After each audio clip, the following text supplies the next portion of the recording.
দেশজুড়ে আওয়ামী লীগের নৈরাজ্যের শঙ্কায় পুলিশের সতর্কতা, ৮ আগস্ট পর্যন্ত তল্লাশি ও গ্রেপ্তার অভিযান।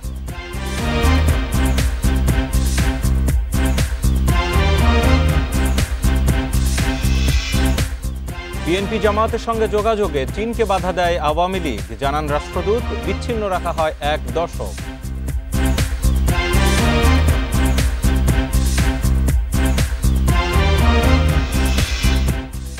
ডাকসু নির্বাচনে ভোট গ্রহণ ৯ সেপ্টেম্বর, ১২ আগস্ট মনোনয়নপত্র বিতরণ, প্রার্থীদের চূড়ান্ত তালিকা প্রকাশ ২৬ আগস্ট।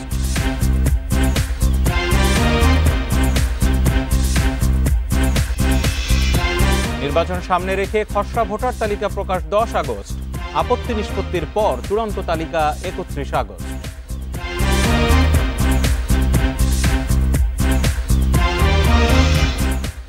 এবং শুল্ক ইস্যুতে ফের বৈঠক আজ। যুক্তরাষ্ট্র থেকে বছরে $১.৫ বিলিয়ন পণ্য আমদানির আশ্বাস দিতে পারে ঢাকা।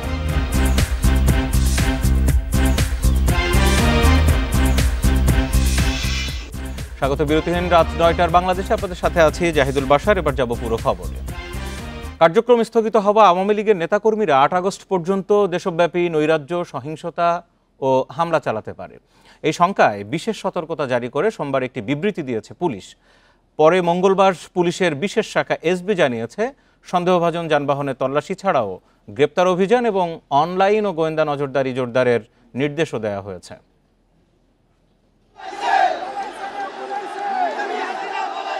দেড় দশকেরও বেশি সময় ক্ষমতায় থাকার পর ২০২৪ সালে ছাত্র জনতার অভ্যুত্থানে ক্ষমতাচ্যুত হয় আওয়ামী লীগ। এর মধ্যে স্থগিত হয়েছে দলটির রাজনৈতিক কার্যক্রম। তবে সংগঠনটির নেতাকর্মীরা দেশ বিদেশে ছদ্মবেশে তৎপর বলে ধারণা গোয়েন্দাদের।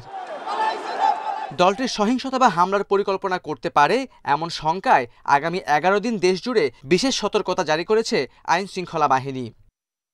বিশেষ অভিযান চলবে ২৯ জুলাই থেকে ৮ আগস্ট পর্যন্ত। এ সময় রাজনৈতিক পরিস্থিতি পর্যবেক্ষণ, যানবাহনে তল্লাশি, সন্দেহভাজন ব্যক্তিকে নজরদারি জোরদারের নির্দেশ দেওয়া হয়েছে।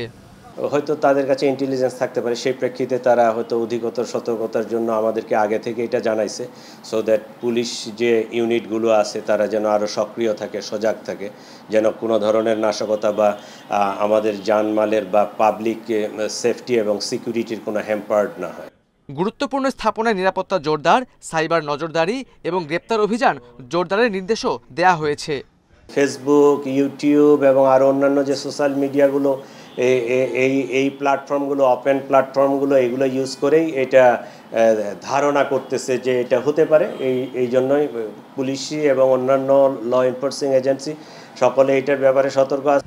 সুনির্দিষ্ট তথ্যের ভিত্তিতেই এমন নির্দেশনা মনে করছেন অপরাধ বিশ্লেষকরা। নাশকতা ঠেকাতে কঠোরতার পাশাপাশি গ্রেপ্তারের নামে যাতে গণগ্রেপ্তার করা না হয় তাও নিশ্চিতের তাগিদ তাদের। নাশকতার যে সম্ভাবনা দেখছেন, সেই জায়গাতে যারা এটির পরিকল্পনা করছেন বা নাশকতা করবেন বলে ভাবছেন, তাদের জন্য কিন্তু একটি সতর্কতা কিংবা একটি প্রতিরোধ হিসাবে কাজ করবে। গত ১২ মে প্রজ্ঞাপনের মাধ্যমে আওয়ামী লীগ এবং এর অঙ্গ সহযোগী সংগঠনের কার্যক্রম নিষিদ্ধ করে সরকার। Khaled Raihan, independent news, Dhaka. BNP জামায়াতের সঙ্গে যোগাযোগে চীনকে বাধার মুখোমুখি হতে হয়েছিল। এই কথা জানিয়ে ঢাকায় নিযুক্ত চীনের রাষ্ট্রদূত বলেন, গত ১০ বছর বিরোধী দলের সঙ্গে সম্পর্ক উন্নয়নে প্রতিবন্ধকতা সৃষ্টি করা হতো। মঙ্গলবার জাতীয় প্রেস ক্লাবে তিনি আরও জানান, তিস্তা মহাপরিকল্পনা বাস্তবায়নে ঢাকার পক্ষ থেকে এখনও কোনো আনুষ্ঠানিক প্রস্তাব পায়নি বেইজিং। কূটনৈতিক সাংবাদিকদের সংগঠন ডিকাবের এবারের আলোচনায় অতিথি ঢাকায় নিযুক্ত চীনের রাষ্ট্রদূত ইয়াও ওয়েন। জাতীয় নির্বাচন, যুক্তরাষ্ট্রের নতুন শুল্ক, চীন নেতৃত্বাধীন নতুন প্ল্যাটফর্ম, রোহিঙ্গা সহ নানা ইস্যুতে বেইজিংয়ের মনোভাব তুলে ধরেন তিনি। প্রশ্ন ছিল, ৫ আগস্টের পর চীনে বেশ কয়েক দফা সফর করেছেন বিএনপি জামাতের জ্যেষ্ঠ নেতারা, আওয়ামী লীগ সরকারের আমলে হয়নি কেন? গত ১০ বছরে কি অবস্থা ছিল আপনারা বুঝতে পারেন। আমরা কেন এ ধরনের অবস্থার মুখোমুখি হয়েছিলাম? চীনা কমিউনিস্ট পার্টি বাংলাদেশের রাজনৈতিক দলগুলোর সঙ্গে সম্পর্কের উন্নয়ন চায়। তবে গত ১০ বছরে বিএনপি জামায়াতের সঙ্গে চীনের সম্পর্কে বাধা ছিল। এখন এই সম্পর্ক বাড়ানোর উদ্যোগ নেওয়া হয়েছে। জাতীয় নির্বাচন বাংলাদেশের নিজস্ব বিষয় মন্তব্য করে ইয়াও ওয়েন বলেন, সব নিবন্ধিত রাজনৈতিক দলের অংশগ্রহণে সুষ্ঠু নির্বাচন দেখতে চায় চীন। সব নিবন্ধিত রাজনৈতিক দল নিয়ে আমরা একটি অংশগ্রহণমূলক নির্বাচন দেখতে চাই, যা হবে সুষ্ঠু ও স্বচ্ছ এবং আন্তর্জাতিকভাবে গ্রহণযোগ্য। চীন বিশ্বাস করে অন্তর্বর্তী সরকার এই ধরনের একটি নির্বাচন আয়োজন করতে পারবে। যুক্তরাষ্ট্রের বাড়তি শুল্ক বাংলাদেশের অর্থনীতি প্রবৃদ্ধিকে হুমকির মুখে ফেলেছে বলেও দাবি করেন চীনা রাষ্ট্রদূত। বলেন, মার্কিন শুল্ক নীতি বিশ্ব বাণিজ্য সংস্থার নিয়মের সাথে সাংঘর্ষিক। এ সময় তিস্তা মহাপরিকল্পনা নিয়ে চীনের আগ্রহের কথা আবারও তুলে ধরেন ইয়াও ওয়েন। আমরা বাংলাদেশের সংশ্লিষ্ট কর্তৃপক্ষের সঙ্গে তিস্তা মহাপ্রকল্প নিয়ে ঘনিষ্ঠভাবে কাজ করছি। আমরা অপেক্ষা করছি বাংলাদেশ আনুষ্ঠানিকভাবে আমাদের কাছে এই প্রকল্পের জন্য সহযোগিতার প্রস্তাব করার। আমাদের অবস্থান হলো, বাংলাদেশ যদি চায়, চীন এই প্রকল্পে সহায়তা করতে প্রস্তুত। চীন, বাংলাদেশ, পাকিস্তান ত্রিপক্ষীয় উদ্যোগ প্রসঙ্গে তিনি বলেন, এর মূলে অর্থনৈতিক উন্নয়ন ও সমৃদ্ধি। এটি কোনোভাবেই তৃতীয় কোনো পক্ষের বিরোধী জোট নয়। উন্নত ও সমৃদ্ধি প্রতিবেশী গড়ে তোলা ও তাদের সার্বভৌমত্ব অক্ষুণ্ণ রাখাই চীনের লক্ষ্য। Nafiza Dubla, independent news, Dhaka. কেবল শাস্তি দিতেই মানবতা বিরোধী সহ সব অপরাধের বিচার নয়, বরং কেউ যেন রাষ্ট্র ক্ষমতা ব্যবহার করে জনগণের উপর দমনপীড়ন চালাতে না পারে, তাও নিশ্চিত করবে এই বিচার। জুলাই গণহত্যার বিচার প্রসঙ্গে মন্তব্য করেছেন প্রধান উপদেষ্টা অধ্যাপক মোহাম্মদ ইউনূস। মঙ্গলবার বিকেলে রাজধানীর ইন্টারকন্টিনেন্টাল হোটেলে জাতিসংঘ আয়োজিত জুলাই স্মরণ অনুষ্ঠানে এসব কথা বলেন। সংস্কার ইস্যুতে প্রধান উপদেষ্টা বলেন, একটি নতুন রাজনৈতিক ব্যবস্থার জন্য জাতীয় ঐক্যমত্য গঠনের চেষ্টা চলছে, যেখানে নির্বাচন হবে অন্তর্ভুক্তিমূলক, অংশগ্রহণমূলক ও বিশ্বাসযোগ্য। বর্তমান সরকারের লক্ষ্য স্পষ্ট, এমন একটি সমাজ গড়ে তোলা যেখানে প্রতিটি বাংলাদেশী শান্তিতে, মর্যাদায়, স্বাধীনতায় জীবনযাপন করতে পারবেন বলে আশ্বস্ত করেন প্রধান উপদেষ্টা।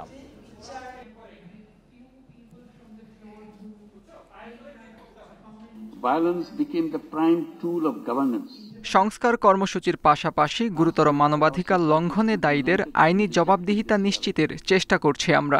বিচার কেবল শাস্তি নিশ্চিত করবে এমন নয়, মানবতা বিরোধী অপরাধের বিচার এটাও নিশ্চিত করবে যে রাষ্ট্র ক্ষমতা ব্যবহার করে কেউ যেন নিজের জনগণকে দমন বা ধ্বংস করতে না পারে। গণতন্ত্রে ভিন্নমত থাকবেই, সেটাকে ইস্যু করে জাতিকে বিভক্ত করা হচ্ছে বলেও মন্তব্য করেছেন বিএনপি মহাসচিব মির্জা ফখরুল ইসলাম আলমগীর। এ সময় জুলাই গণহত্যার বিচার এবং প্রয়োজনীয় সংস্কার দ্রুত করার দাবি জানান তিনি।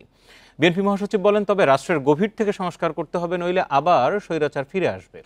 বিকেলে রাজধানীর ইন্টারকন্টিনেন্টাল হোটেলে জাতিসংঘ আয়োজিত জুলাই স্মরণ অনুষ্ঠানে এই কথা বলেন। এই অনুষ্ঠানে জামাতের আমির বলেন, বিচার, সংস্কার ও নির্বাচন একসঙ্গে চলতে হবে। বিচার ও সংস্কারের আগে নির্বাচন হলে সেটা জাতির জন্য ভালো হবে না বলেও মন্তব্য করেন তিনি। সেটার ক্ষেত্রে আমরা দেখি যে যখন আমাদেরকে প্রতিষ্ঠানগুলো তৈরি করতে হবে, নির্মাণ করতে হবে। আমাদের যে এত বেশি সমস্যা, এই সমস্যাগুলোর মূলে কিন্তু রয়েছে যে আমাদের সমস্ত প্রতিষ্ঠানগুলোকে এই আওয়ামী লীগ ফ্যাসিস্টরা ভেঙে দিয়ে গেছে। সেটাকে আপনার নির্মাণ করতে হবে, পুনরায় নির্মাণ করতে হবে। কাজটা খুব সহজ নয়, সময় লাগবে, কঠিন হবে, ধৈর্য ধরতে হবে। কেউ না কেউ তো আগামী সরকার চালাবে, তাহলে যারাই চালাক তারা যেন জাতির এই আমানত রক্ষা করে, আমরা যেন বিশ্বাসঘাতক না হই।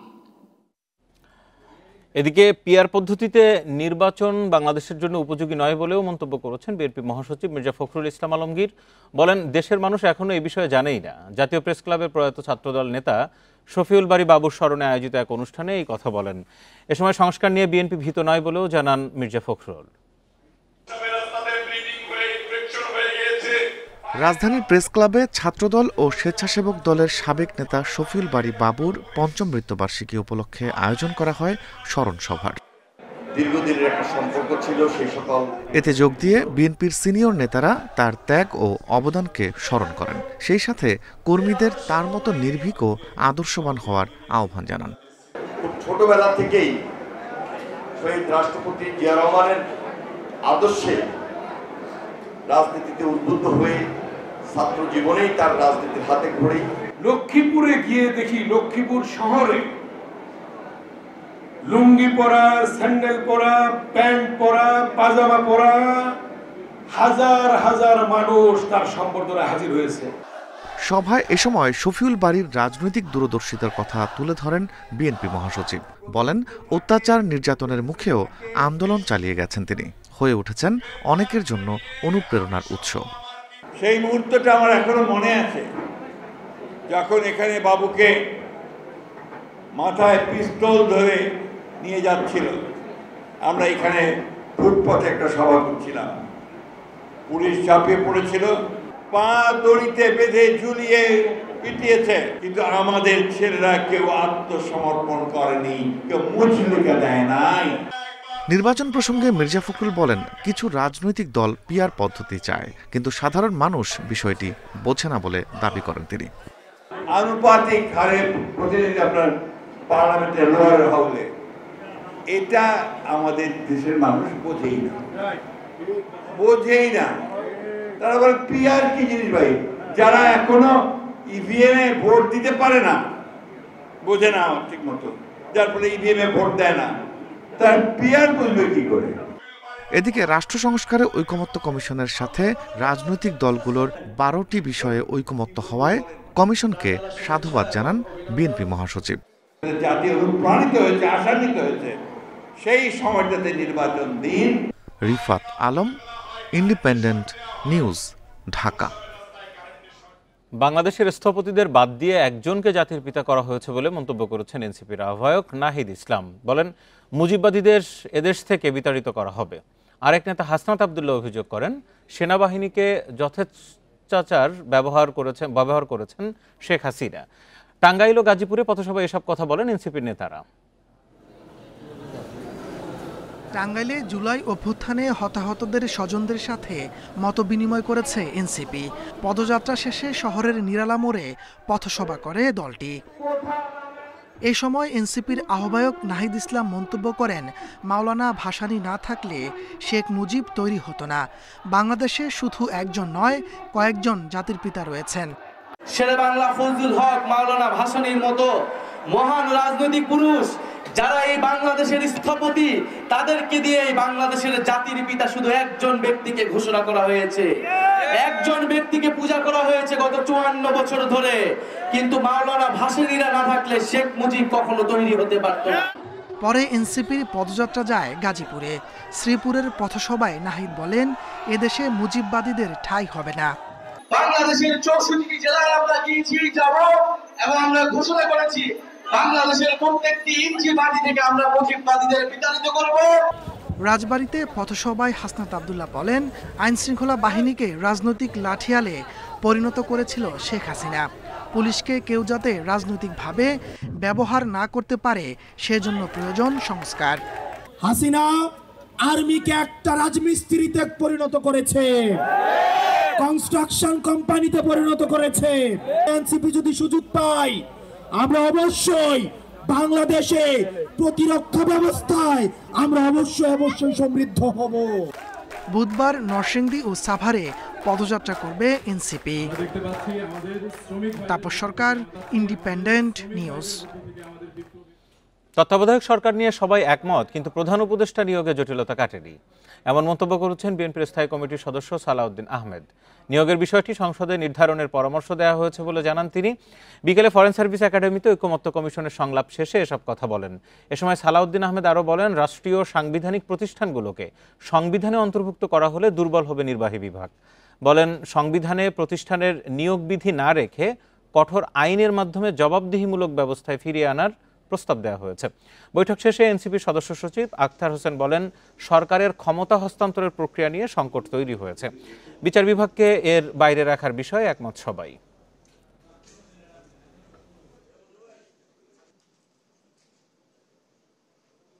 এখানে তত্ত্বাবধায়ক সরকার গঠন প্রণালীতে ত্রয়োদশ সংশোধনীতে যেভাবে বর্ণিত আছে, তাতে শুধুমাত্র বিচার বিভাগের প্রাধান্য, এই জুডিশিয়ারিকে বাইরে রেখে তত্ত্বাবধায়ক সরকার প্রতিষ্ঠা করা যায় কিনা সেই বিষয়ে সবাই একমত।